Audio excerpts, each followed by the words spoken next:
Kabupaten Cilacap, Jawa Tengah sebagai salah satu wilayah lumbung pangan nasional dan Jawa Tengah terus mengoptimalkan produktivitas pertaniannya. Di tahun 2022, Cilacap berhasil memproduksi padi sebanyak 761 ribu ton lebih gabah kering giling dan surplus beras sebesar 349 ribu ton lebih. Guna menjaga stabilitas produksi dan harganya, Pemkab Cilacap optimalkan serapan gabahnya. Sejumlah wilayah di Kabupaten Cilacap, Jawa Tengah mulai memasuki masa panen di awal tahun 2023. Dengan luas lahan sawah sekitar 64.000 hektar, produktivitas pertanian di Kabupaten Cilacap terus meningkat. Bahkan surplus berasnya bisa 2 kali lipat dari kebutuhan beras setiap tahunnya.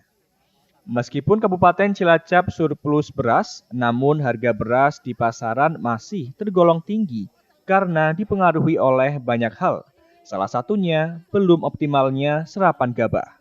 Untuk itu Pemkab Cilacap bekerjasama dengan Perum Bulog mengoptimalkan serapan gabah petani di Kabupaten Cilacap. Dengan demikian, petani dapat menikmati hasil penjualan panen dengan harga terbaik dari pemerintah. Langkah tersebut diyakini dapat memangkas alur distribusi yang kerap dimanfaatkan spekulan untuk meraup keuntungan. Sehingga bukan hanya petani yang mendapatkan harga jual gabah terbaik, tetapi konsumen juga bisa mendapatkan beras dengan harga lebih murah. Gini, kalau saya kan didampingi oleh BPS, juga oleh BI, bahwa memang harga beras ini agak lebih tinggi, itu secara nasional. Namun di Kabupaten Cilacap ini terus kita lakukan pengendalian dengan cara satu, kita bekerja sama dengan Bulog ya untuk lakukan operasi pasar supaya harga ini bisa dikendalikan. Tetapi yang utama sebetulnya petani yang panen pada saat ini jualah kepada Bulog atau masyarakat atau dalam hal ini yang berada di Kabupaten Cilacap sehingga mencukupi kebutuhan beras di Kabupaten Cilacap. Jadi harus diamankan nih hasil panen ini di Kabupaten Cilacap. Ya, jadi kalau melihat tren kemarin di Cilacap itu inflasi cukup terkendali di bulan Februari. Ya, kita lihat bulan Maret karena tiap minggu kita lakukan cek apa yang kemudian di masyarakat itu harganya mulai meroket ya. Misalnya kemarin cabai, ternyata cabai sekarang sudah baik, ada gerakan tanam cabai walaupun gerakan tapi ternyata juga cukup mempengaruhi ya bahwa akhirnya cabai sekarang sudah mulai turun dan masyarakat bisa mengkonsumsi. Tapi beras karena kebutuhannya banyak ya, banyak yang membutuhkan, maka ini sangat mempengaruhi inflasi.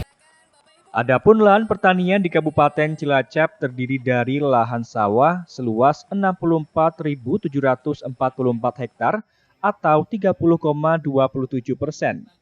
Kemudian lahan bukan sawah seluas 60.084 hektar atau 28,10% serta 89.022 hektar atau 41,63% yang merupakan lahan bukan sawah. Untuk tahun 2022, luas panen di Kabupaten Cilacap seluas 122.167 hektar dengan produksi padi sebanyak 761.356 ton gabah kering giling dan surplus sebesar 349.438 ton beras.